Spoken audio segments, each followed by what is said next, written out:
Hi there, my name is Travis Johansson. I am the traveling DP based in Minneapolis, Minnesota, but I travel all over, hence the name Traveling DP. I was just in Austin yesterday. I'm back in Minneapolis today. And yeah, I saw this question online and I figured I should respond to it. Swapping an FX30 to an A7 IV, is it worth it?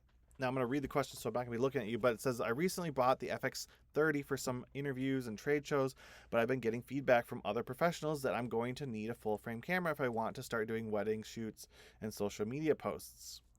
No. The only reason I got the FX30 is the built-in cooling fans. Okay, yes, valid concern overheating, but do you all agree with their takes? No, not necessarily. I do really want a. I guess this is why I'm not quite understanding here. Maybe it's a typo, but I do really want a rolling shutter in case they want photos. I wouldn't want to. I'd rather have a global shutter, I would imagine, for photos. But maybe they're saying mechanical shutter in case they want photos. So mechanical. I'm going to finish the question here. So, how does the filming workflow on site change if I return it and swap over? Okay, let's start right here. So I'm gonna say you're wanting a mechanical shutter, which is the the click shutter part for photos. If you're doing photos, then yes, a camera that has a mechanical shutter is just going to take better photos. That's just how it is. You'll have less rolling shutter. You'll have less jello-y effects in your pictures. I would not want to do an FX30 if I was doing photography primarily. Now, that doesn't mean I would get an A7 IV, because for video you're a little bit limited on actually I'm filming this video on an A7 IV right now, and you can only do 4K at 60 frames if you're cropped down sensor. So it is a very affordable camera, but what I would do now, because of Sony's long time, like it takes a long time between when they release one camera to the next one, specifically on the Alpha line, would be I would buy the new A7iv, I think A7V. That camera just came out, and so yes, I know it's a little bit expensive today, but like they're going to be selling the camera for the same price, maybe even higher price, like 3 years from now. So from a depreciation standpoint, if you buy the camera today at full price, and let's say in 2 years from now they raise the price, you might actually be able to get your money back or have used that camera for like $20 a month, $50 a month. Very, very low compared to cameras. Once they have a new model, people start to sell off the old ones. So I was looking at it. One thing is like, how do you look at this? Is this an investment? Is this how you're looking at it? Or is it from the standpoint of specs? Now, so that's just the question regarding the cooling fans. That's a really good question as well. The A7 IV will overheat if you don't cool it. So ULANZI, ULANZI, I'll put a link down below in the description or the first comment. It will be an affiliate link. Thanks for clicking on it. It helps support the channel, the new channel. But yeah, it essentially, like, you click this fan into the back. It's USB-C. What I would often do is if I'm running a monitor that has USB-C out, I will run power off of the NP battery on the back of my monitor. I'm going to run it into the camera, so it I don't have to worry about battery swaps. I'll run another USB-C cable to the fan, so the fan again runs off the NP battery, and I have 1 or 2 giant honking batteries on the back of this monitor. Powers everything. It's much more professional in that I'm not swapping batteries throughout the day. It's every couple hours you're doing a big battery swap. Realistically, every like 4 hours you're doing a big battery swap. And so yeah, it's just much more professional on site or on set, and it doesn't overheat in that case. Only if it's like direct sunlight in really crazy situations will that camera overheat, even at 4K 60. So do I agree with her take that you need a built-in cooling fan? You don't need it. That with you, those cooling fans, and I think there's 3 different models of cooling fans. One of them sucked. The second one was really good. That one that clicked in mechanically, like clicked into the back of your thing, kind of like your screen clicks in. That fan clicked in. And I think the third model had like an external battery pack, which looked really lame in my opinion. I was like, just do an internal battery. If you're only doing like an interview, like a 1 hour long interview, the internal battery will usually last like 1 hour or more. And so I would just run it off of battery. It works fine. But yeah, if you're going to be doing like longer form interviews, multiple interviews, you'll just plug it in USB. So do I agree that full frame is when I need to do weddings or social media posts? For social media posts or weddings, if you're doing video, no, you don't need it. But if you're trying to do photography, definitely will want a mechanical shutter. Mechanical shutter, not rolling shutter. You don't want rolling shutter. And how does... Oh, my light just turned off. Hold on. Let's plug that back in.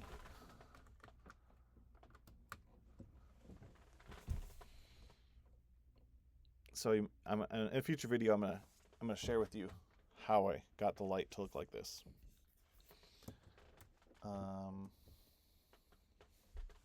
There we go, back to normal.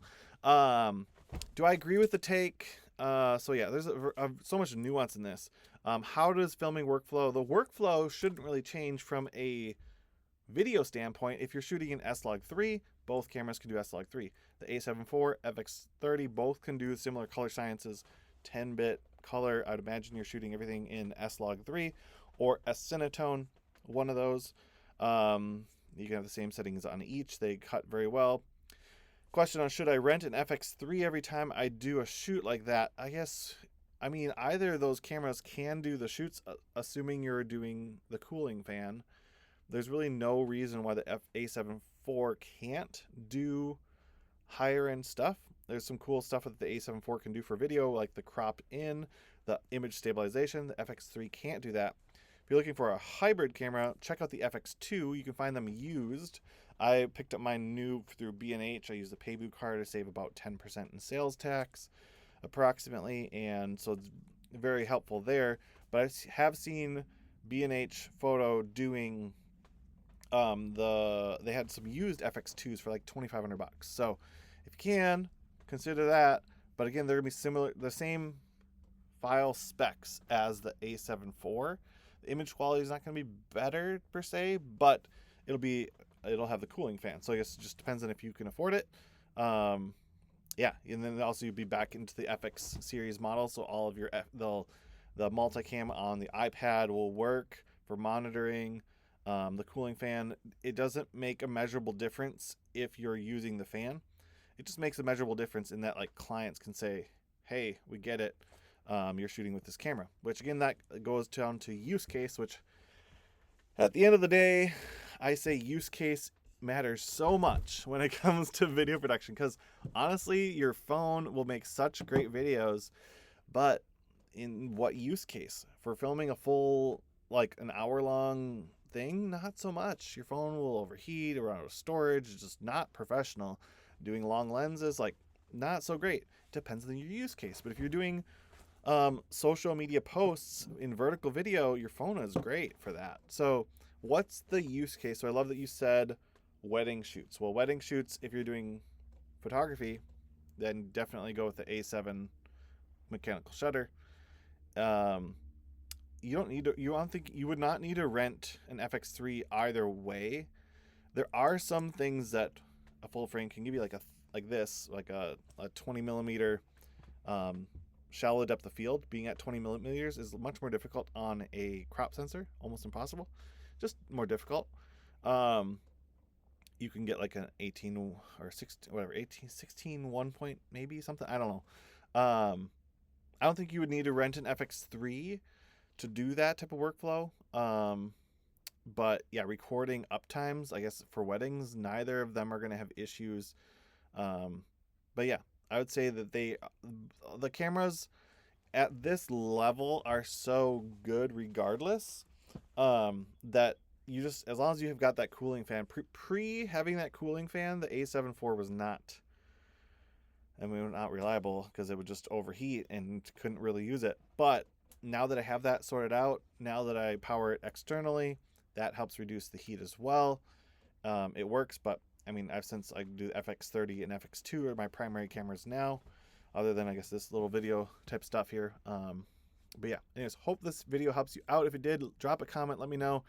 And I'll try to find the link to the ULANZI cooling fan that for me makes so much of a difference. If you want to, like, oh, maybe I should upgrade to a camera, I would say the upgrade would be the A7 A7iv from a purely spec standpoint, because you can do 4K, I think 4K 120, I think, or at least 4K 60 full frame, which for me is like a big thing. I really want that. I'd love to have 4K 120. And so they've just really been holding up back specs, but I guess it just depends on your clients. If you are, it doesn't sound like you're like a professional DP, professional cinematographer, where those specs are really helpful. Like an FX6 is great. I would love an FX6, but I also love the fact that my little FX cameras are so compact they can fit into a single Pelican that can go in my check bag with 3 lenses and a monitor and extra stuff. So yeah, so I can have a 2-camera kit in that, and it's very portable. I love it. But anyways, hope this video helps you out, and I look forward to talking with you in the comments. Bye.